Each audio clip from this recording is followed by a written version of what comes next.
Bonsoir à tous et re-bienvenue dans la deuxième partie de Soir d'Info qui invite donc Momar Ndiaye, ingénieur urbaniste, aménagiste. Vous êtes également adjoint au maire des Parcelles Assainies, deuxième adjoint si je ne m'abuse. Adjoint au maire chargé de l'urbanisme, habitat et infrastructure. De l'habitat et des infrastructures. Absolument. Vous êtes également auteur du livre Au cœur de la gouvernance locale. Absolument. Bonsoir Monsieur Ndiaye. Bonsoir Sarah. Merci d'avoir accepté l'invitation. C'est moi qui vous remercie. Alors tout de suite nous allons démarrer avec l'actualité, notamment la nouvelle politique de promotion de l'accès au logement évoquée par le président de la République en Conseil des ministres.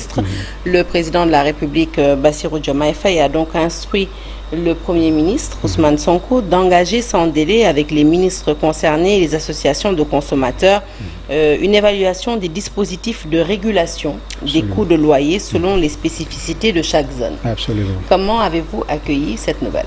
Bon, d'abord, je tiens à saluer ces décisions qui ont été prises hier dans le communiqué des conseils des ministres, qui va en droite ligne avec les recommandations que j'avais mis en exergue dans mon ouvrage Au cœur de la gouvernance locale, dont j'avais traité les problématiques du loyer, des effondrements d'immeubles, de la gestion de la maîtrise d'ouvrage public et aussi de la gestion du secteur informel aux Parcelles Assainies. Maintenant, par rapport à la nécessité de réguler le loyer, je pense qu'il est impératif parce que, comme vous le savez, cette problématique fait face à plusieurs contraintes. Des contraintes d'ordre démographique, des contraintes d'ordre juridique et des contraintes d'ordre organisationnel. Comme vous le savez, la location de logement est un phénomène essentiellement urbain. La forte concentration des populations sur des superficies aussi réduites sert de catalyseur à la spéculation foncière et locative. Et à ce titre, Dakar, comme vous le savez, avec une densité de 5800 habitants par kilomètre carré, voilà. Donc aujourd'hui, polarise plus du quart de la population nationale. Et est la seule région d'ailleurs où la proportion des ménages locataires est plus élevée que celle des propriétaires, des bailleurs. Maintenant, une étude même a révélé que sur les 250 000 logements qui ont été identifiés à Dakar, les 137 000 sont occupés par des locataires, soit 54% de la population qui sont des locataires. Donc, ce qui fait qu'aujourd'hui, la demande elle est supérieure à l'offre, d'où la nécessité de voir quel mécanisme mettre en place, non seulement pour régler la question du prix, mais la question, toutes les problématiques liées à la problématique du loyer. Parce que le régime sortant avait commis l'erreur. Justement, voilà. Si vous permettez, oui, allez-y. Je parle bien entendu de la pertinence de cette évaluation, de l'avis de certains spécialistes en la matière. Il n'y a vraiment rien de nouveau sous les tropiques, dans la mesure où l'ancien régime, justement, s'était déjà attelé à cet exercice. On se souvient tous des concertations qui avaient été organisées à l'époque sous le magistère du président Macky Sall. Elles avaient abouti à un certain nombre de mesures visant la réduction du loyer. Finalement, on assiste à un recommencement alors qu'on aurait pu faire dans la continuité. Qu'est-ce que vous en pensez? Non, je ne pense pas. Je ne suis pas d'avis avec ceux qui pensent que ces communiqués-là, les décisions qui ont été prises dans le communiqué du Conseil des ministres, sont pareilles par rapport aux décisions qui ont été prises par Macky Sall. La preuve, hier dans le communiqué, il a été clairement mentionné le fait d'impliquer les maires, les collectivités territoriales dans la gestion de ce secteur-là. Parce que cette problématique-là, nous avons dit que depuis 2020, dans l'ouvrage, nous avons évoqué l'urgence, la nécessité d'impliquer les collectivités territoriales dans la gestion du secteur du loyer. Parce que sans l'implication des collectivités territoriales, il serait très difficile de réguler à la fois ce qui est le coût du loyer, mais aussi de réguler les contentieux entre les bailleurs et les locataires. Quel rôle justement doivent jouer les collectivités locales dans la régulation du prix du loyer? Voilà, donc l'implication des collectivités territoriales, ça va permettre d'abord à l'État de pouvoir identifier l'ensemble des bailleurs et locataires. Parce que si les collectivités territoriales jouent le rôle d'intermédiaire entre les bailleurs et les locataires, cela va permettre d'abord de supprimer l'intermédiation, qui est un facteur déterminant parce que c'est un coût sur le coût du loyer. Quand vous parlez d'intermédiation, on parle quoi? Des courtiers, des agences, voilà. Oui. Et le loyer ne doit pas faire objet de courtage. Parce que c'est une problématique. L'un des principaux postes de dépenses des ménages locataires, aujourd'hui, est constitué du loyer. Donc, c'est pour vous dire que l'implication des collectivités territoriales aura un effet positif à la fois pour les locataires, pour les bailleurs, mais aussi pour l'État. Parce que ça va permettre à l'État comme vous le savez, d'identifier aussi les bailleurs. Si on identifie les bailleurs, ça va permettre d'augmenter le rendement de la fiscalité immobilière. Parce qu'il faut savoir que les bailleurs sont appelés tous à payer ce qu'on appelle la contribution globale foncière. Chaque année, ils doivent prendre une part de leur loyer et payer pour la contribution globale foncière qui doit aller aux caisses des collectivités territoriales. Donc ces fonds-là pourront servir à appuyer les logements sociaux, l'obtention des logements sociaux, mais aussi l'implication des collectivités territoriales pourra permettre d'organiser à la base les locataires pour leur permettre d'avoir accès en coopérative d'habitat, leur permettant d'avoir accès aux logements sociaux. L'État, au lieu d'aller financer des promoteurs aménagés comme on l'a fait à Diamniadio. À Diamniadio, l'État a pris en charge tout ce qui touche la voirie primaire et l'aménagement, voilà, l'aménagement, et a donné gratuitement les terrains aux promoteurs avec des titres. Maintenant, si on identifie au niveau local les populations ayant besoin de propriété, c'est-à-dire les locataires, on les organise en coopérative et l'État pourra venir appuyer, en leur donnant des terres qui seront des terres qui auront des papiers, c'est-à-dire des terrains aménagés et des terrains qui auront qui auront des papiers de bail ou bien de titres fonciers. Alors, là, vous êtes un peu en avance, vous êtes déjà sur l'habitat social. J'aimerais déjà qu'on s'arrête un peu sur cette réduction du prix du loyer. Comme je l'ai dit tantôt, c'est un débat qui a été agité déjà sous l'ancien régime, qui est récurrent. Ce dont on s'est rendu compte au Sénégal, en matière de loyer et dans d'autres domaines, ce ne sont pas les concertations. On arrive toujours à mettre les parties prenantes, les parties concernées autour d'une table. Après, le problème, c'est souvent dans le suivi, dans l'application de ces mesures. Je pense qu'il y avait même une liste par zone établie de réduction du prix du loyer. Est-ce que ces loyers, cette diminution, elle a été respectée? Qu'est-ce qu'on fait quand on est face à un bailleur qui, parce qu'il a investi son argent et qu'il cherche un retour sur investissement, refuse de se plier à la diminution du prix du loyer? Est-ce que les collectivités locales, le maire et tout cela, que vous voulez maintenant qu'ils soient impliqués dans cette gestion, pourront assurer le suivi que peut-être d'autres autorités n'ont pas pu assurer? Je pense. Absolument, absolument. Parce que l'implication des collectivités territoriales, d'abord, va permettre, parce que dans le secteur du loyer, il y a ce qu'on appelle une asymétrie de l'information. Ce qui fait qu'aujourd'hui, les bailleurs n'ont pas confiance aux locataires. C'est la raison pour laquelle les conditions d'accès au logement demeurent difficiles. Parce que quand tu n'as pas suffisamment d'informations à celui que tu veux louer ta propriété, là tu es obligé de lui demander 2 mois de loyer d'avance, etc., etc. Maintenant, si la commune est impliquée, et à travers l'intercommunalité de services, on met en place, parce que Dakar souffre aujourd'hui de problèmes de structure intercommunale efficace. Il y a une absence de structure intercommunale efficace. Maintenant, dans le communiqué, il a été clairement mentionné que les prix seront définis au niveau de chaque zone. Chaque zone, par zonage. Voilà, par zone. Maintenant, si on prend l'exemple de l'arrondissement des Parcelles Assainies, l'État peut venir et définir et dire que le prix souhaité pour un logement F3, F4, par exemple, pour un logement de 3 chambres salon, le prix souhaité par l'État ne peut pas contraindre, parce que c'est la loi de l'offre et de la demande. Mais il peut venir dire que le prix souhaité pour cette zone-là, pour un F3 ou bien un F4, c'est 150 000 francs à ne pas dépasser. Si vous dépassez le prix, mais là, parce que l'implication des collectivités territoriales va permettre à l'État de savoir qui loue. Est-ce que vous savez? Maintenant, si le prix est dépassé, là, l'État pourra sévir en fonction des taxes qu'il appliquera à chaque bailleur. Donc, l'identification des bailleurs par les collectivités territoriales est primordiale pour la régularisation de ce secteur-là. Donc, d'où l'importance, et je loue même encore une fois ce communiqué, parce que je sais que c'est une bonne démarche. L'approche locale, l'approche au niveau local est la bonne démarche et la meilleure méthode. Maintenant, nous au niveau de la commune des Parcelles Assainies, nous comptons organiser un forum sur l'habitat où nous organiserons, où nous allons faire appel à tous les parties prenantes et discuter de cette problématique liée à l'accès au logement, au loyer, mais aussi à la sécurité des bâtiments. Alors, autre décision prise en Conseil des ministres par le président de la République, c'est de faire le bilan exhaustif de l'état d'application de la loi de 2016-31 du 8 novembre 2016 portant loi d'orientation sur l'habitat social, de la gestion des pôles urbains créés ainsi que des projets de construction des logements sociaux exécutés sur le territoire. D'ailleurs, il y a 2 mois à peine, le ministre, je pense, Moussa Bala Fofana, nous annonçait d'ailleurs un nouveau projet d'accès à la propriété dont l'objectif était de résorber un gap de 300 000 logements. Des discussions entre promoteurs, banquiers, autorités avaient été annoncées.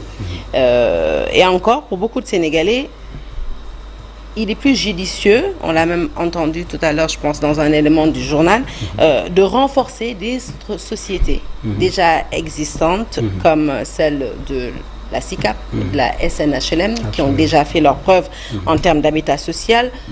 Quel avis avez-vous sur ce débat? Bon, d'abord, il faut comprendre que les politiques de l'habitat au Sénégal se sont toujours intéressées à la classe moyenne solvable. Le logement social demeure cher au Sénégal, ce qui fait que la majorité des Sénégalais n'ont pas accès au logement.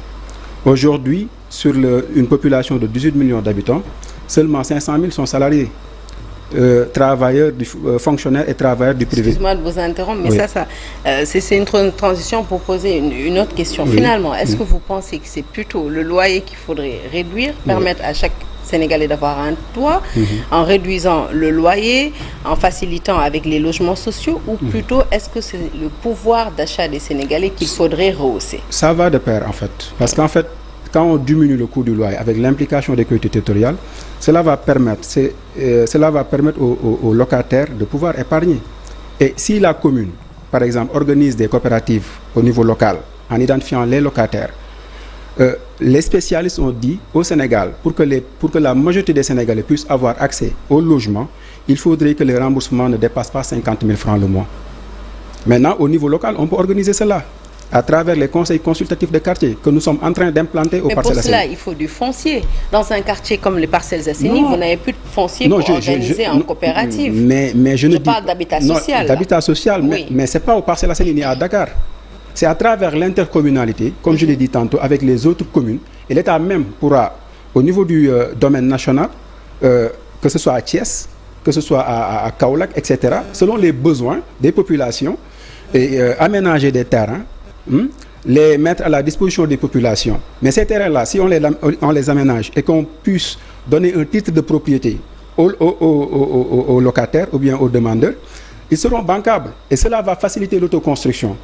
Mais si l'État si l'État veut construire, ça risque d'être très difficile parce que chaque année, la demande, elle est là. Mais l'État peut faire des aménagements, des espaces disponibles pour les demandeurs, et eux, ils se chargeront d'aller collaborer avec les banques, et même avec l'appui des collectivités territoriales, les locataires pourront bénéficier de garanties auprès des banques. Donc l'implication, encore une fois, des collectivités territoriales, pour moi, est primordiale dans le secteur du logement, et même dans beaucoup de secteurs d'ailleurs. Voilà, au niveau des centres urbains. Un spécialiste de la décentralisation qu'on a invité ce soir. On va s'intéresser à une autre corde de votre arc, c'est la sécurité des bâtiments, les causes des effondrements d'immeubles, causes récurrentes à Dakar. Elles sont diverses et variées, ces causes. Autant on dénombre des immeubles vétustes, normaux, qui finissent par s'effondrer, autant on constate l'effondrement de bâtisses plus ou moins neuves. Et tout ceci nous mène à constater une absence totale de vérification et de contrôle des bâtiments en construction. Alors je vous pose la question en tant que spécialiste. Rassurez-nous et dites-nous bien qu'il existe un cadre juridique pour encadrer les constructions, ou serait-on dans un pays où tout le monde peut faire ce qu'il veut, construire comme il veut? Malheureusement, le cadre juridique est obsolète. Parce qu'aujourd'hui, l'autorisation de construction, telle qu'elle est délivrée, ne garantit aucunement la qualité vitale des ouvrages. Parce qu'on vous demande seulement le plan architectural. Alors que pour que les collectivités territoriales puissent faire le travail de contrôle, il faudrait impérativement adjoindre dans le demande d'autorisation de construire le plan béton armé. Le plan béton armé permet de voir l'exécution, on l'appelle le plan d'exécution des travaux. C'est-à-dire au niveau de la fondation, c'est ça qu'il faut mettre. C'est le dimensionnement des semelles, ça doit être comme ça. Même dans les grands ouvrages de l'État, L'État, lorsqu'il donne un entrepreneur pour qu'il construise ces grands chantiers, il y a des bureaux de contrôle. Oui, c'est ce que je dis. Ces bureaux de contrôle, ils viennent vérifier de la conformité des travaux par rapport au plan de béton armé. Maintenant, au niveau, aujourd'hui, les gens ont tendance à Dakar à construire en hauteur. Et sans ce plan béton armé-là, mais les bâtiments vont bourgeonnent, s'étirent, ça fait sans prédiction possible, obéissant presque au seul gré des maîtres d'ouvrage. Maintenant, c'est cette problématique-là qu'il faudra régler. La problématique liée au cadre juridique, parce que le cadre juridique, aujourd'hui, elle est obsolète.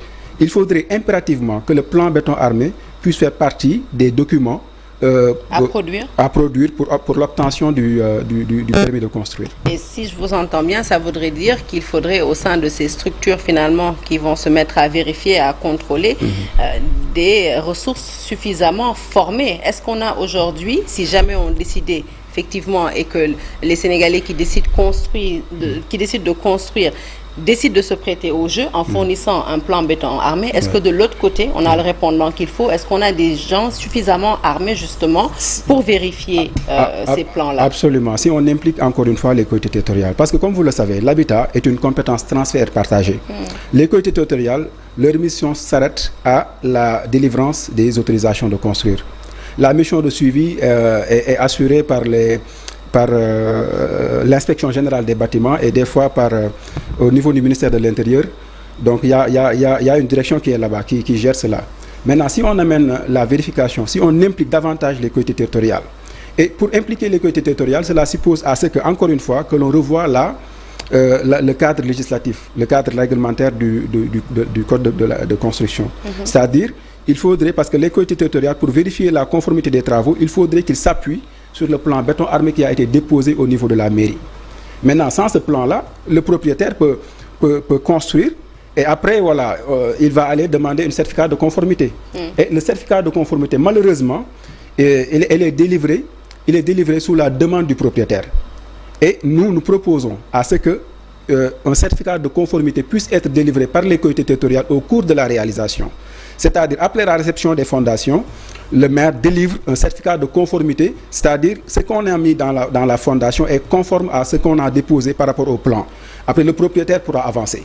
Maintenant, si... Mais est-ce qu'au niveau de la mairie, c'est ça la question, on aura les ressources qu'il faut justement pour délivrer ces certificats de conformité? Mais absolument, absolument. Nous, à notre niveau, par exemple, au Parcelles Assainies, nous avons toutes les compétences disponibles. Moi qui vous parle, je suis ingénieur. Même si je ne fais pas partie de l'administration, mais nous faisons une équipe, nous accompagnons les agents et travaillons en étroite collaboration avec les agents.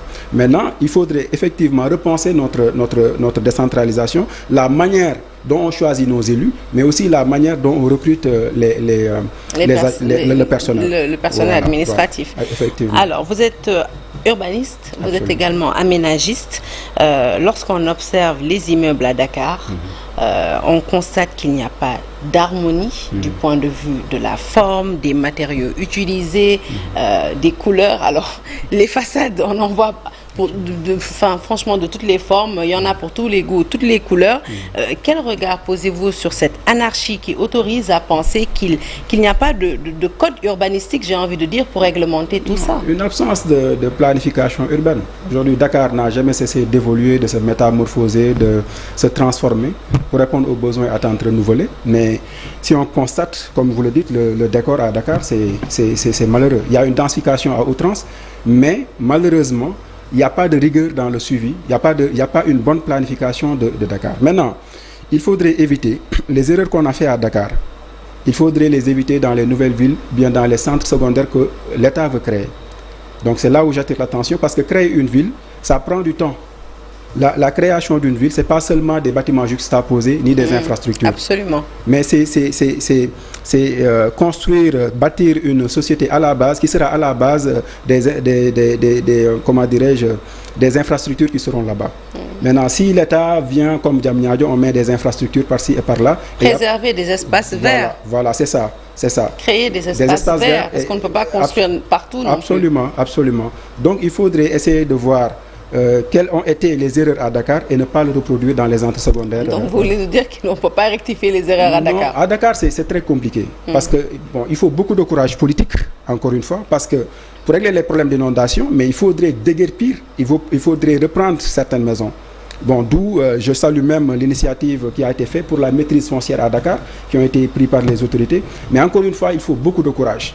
Parce qu'il y a beaucoup de problématiques aujourd'hui à Dakar. Il faudrait impérativement une restriction urbaine sans commune mesure, sans demi-mesure. Donc l'État doit sévir sur les zones qui ne sont pas destinées à l'habitat. L'État doit se battre pour récupérer ces zones-là et essayer de recaser les populations dans d'autres centres secondaires.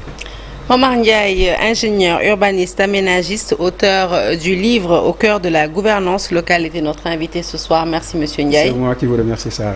Merci à vous de nous avoir suivis. Comme je l'ai dit tantôt, l'actualité se poursuit sur toutes nos plateformes digitales. Un peu plus tard dans la soirée, vous aurez votre émission mythique Giancarlo. Excellente suite de programmes en notre compagnie et bon début de semaine à toutes et à tous.